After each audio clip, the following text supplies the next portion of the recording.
Your height doesn't stop after 18, at least not in the way most people think. Your DNA doesn't lock you at a specific height. It gives you a range, usually much higher than you think. At 16 to 17, I grew 0 inches. I was measuring myself every morning. Nothing changed. But from 17 to 19, I grew 3 inches. And it had nothing to do with Wolf's Law, the Maasai tribe, or anything you've already seen. It actually started when I noticed something nobody connects to height. The Dinka tribe, one of the tallest populations on Earth, their average height is around 6 feet 7. At first, I thought it was just genetics, but when I looked deeper, I noticed patterns in how they live, especially their diet and daily habits. A system, because height doesn't come down to just one factor. It comes down to 5 pillars working together. Miss even one, and your body physically cannot reach its maximum height. Why your body isn't growing.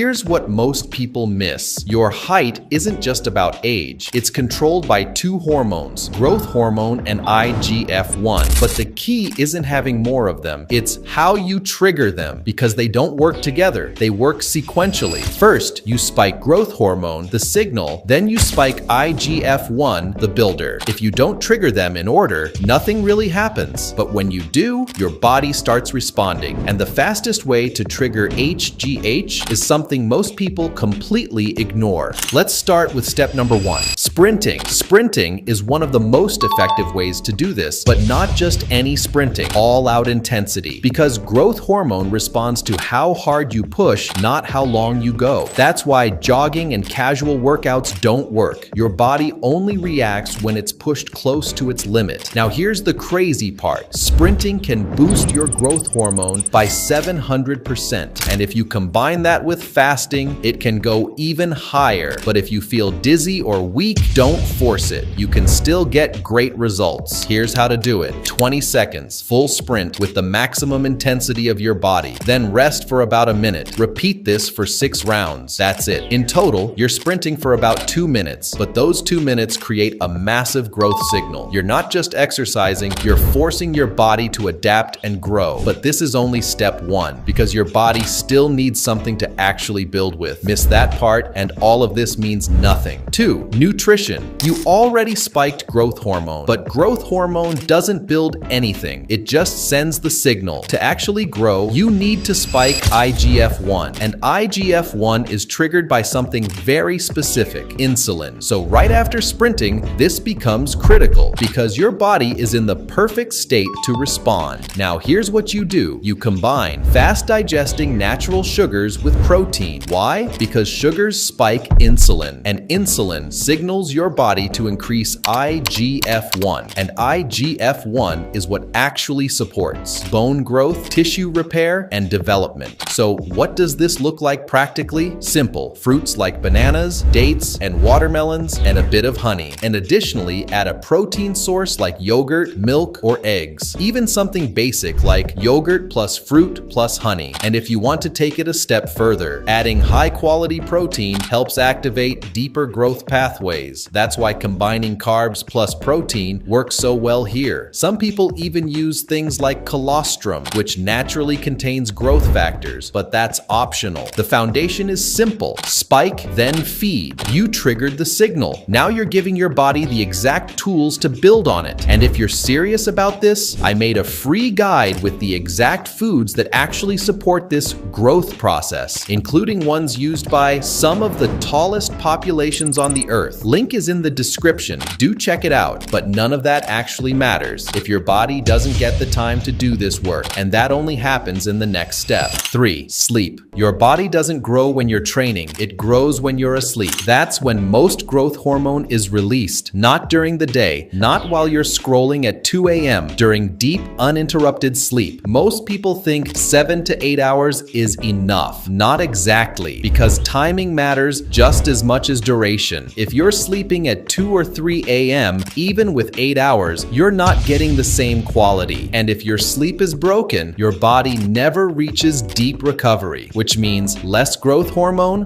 less recovery, and less progress. So keep it simple. Sleep early, sleep deep, sleep consistently, because this is where everything you did earlier turns into growth. 4. Lifestyle. Here's something most most people overlook. It's not just what you do, it's what you're exposed to every day. Your lifestyle affects your hormones, especially estrogen. High estrogen can signal your body to slow down or stop growth because it's linked to closing your growth plates. And the modern lifestyle is full of things that increase it. Bad food, processed junk, chemicals, synthetic fragrances, it all adds up. So even if you're training, eating, and sleeping right, this stuff in the background can hold you back. That's why cleaning up your lifestyle matters. Eat real food, reduce junk, limit unnecessary chemicals. And then there's posture. This is the fastest win. Even if you don't grow, bad posture is making you look shorter right now. Rounded shoulders, forward head, and anterior pelvic tilt. All of it compresses your height. Fix it and you instantly look taller. So keep it simple, clean your lifestyle, and fix your posture. Because if your environment is working against you, progress becomes harder than it needs to be. And even after all of this, there's still one thing that decides whether this works for you or not, and it is 5. Obsession. Something no one really talks about. Obsession, not motivation, not hype. Because this only works if you stay consistent long enough, and most people don't. They try for a few days, then stop. But when you're obsessed, you don't skip. You don't look for shortcuts. You don't keep switching methods. You stick to it, day after day. And that's what makes everything else work. Because all these steps, sprinting, nutrition, sleep, lifestyle, only matter if you actually follow them. So it's simple. If you treat it casually, you'll get casual results. But if you take it seriously and stay consistent for a few months, that's when things start changing. So now you know the system. Are you going to do it or just watch and move on? Give it 2 months, that's it. Because most people don't even try and then blame genetics.